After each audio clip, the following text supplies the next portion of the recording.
In and on about the year 597 BC, King Nebuchadnezzar of Babylon besieged the kingdom of Judah, destroyed the first temple built by Prophet Solomon.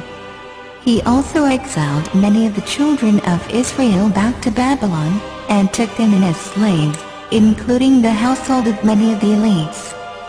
Babylonian records, called the Jehoiachin's Rations tablets, written in cuneiform and dating to 592 BC, mention some of the children of Israel elites as being recipients of food ration in Babylon.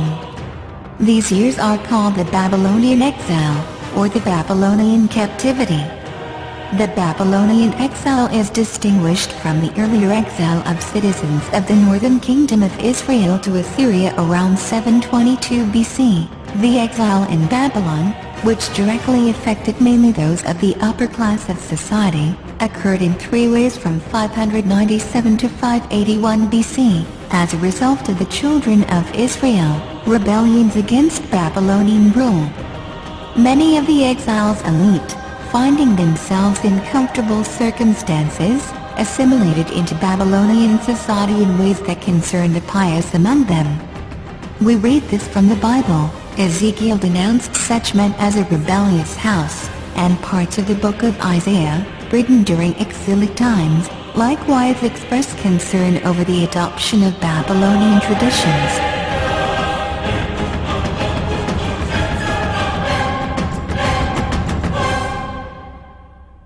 So what were these traditions that were learned by the children of Israel? يعلمون الناس السحر وما أنزل على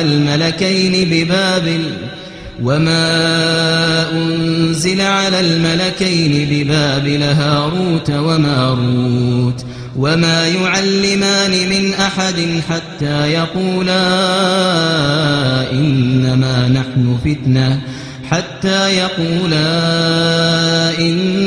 نحن فتنة فلا تكفر.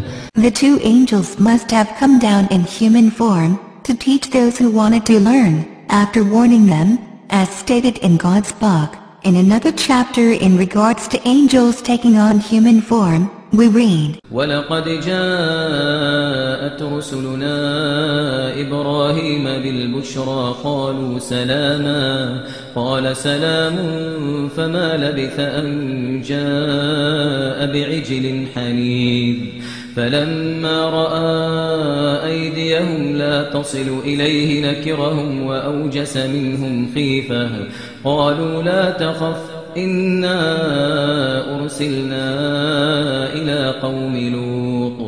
Black magic is performed when a human magician communicates with the jinn and demands something, and in return, the jinn demands something from the human magician, like disbelief in God, to drink blood, a sacrifice, or to be worshipped, etc. We read from God's book. وَأَنَّهُ كَانَ رِجَالٌ مِّنَ الْإِنسِ يَعُوذُونَ بِرِجَالٍ مِّنَ الْجِنِّ فَزَادُوهُمْ رَهَقًا.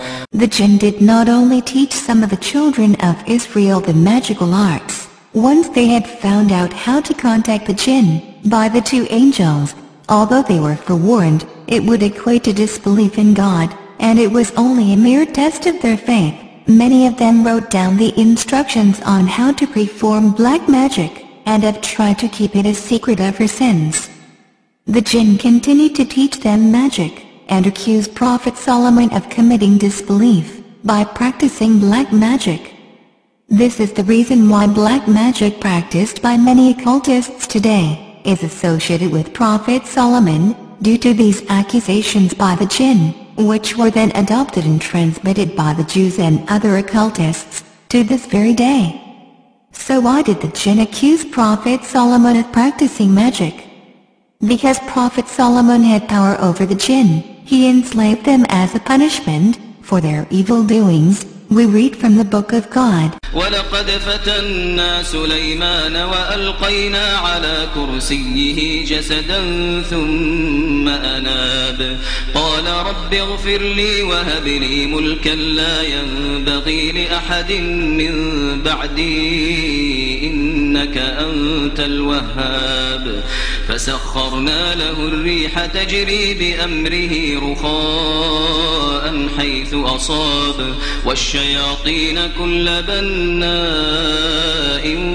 وغواص وآخرين مقرنين في الأصفاد هذا عطاؤنا فامنن أو أمسك بغير حساب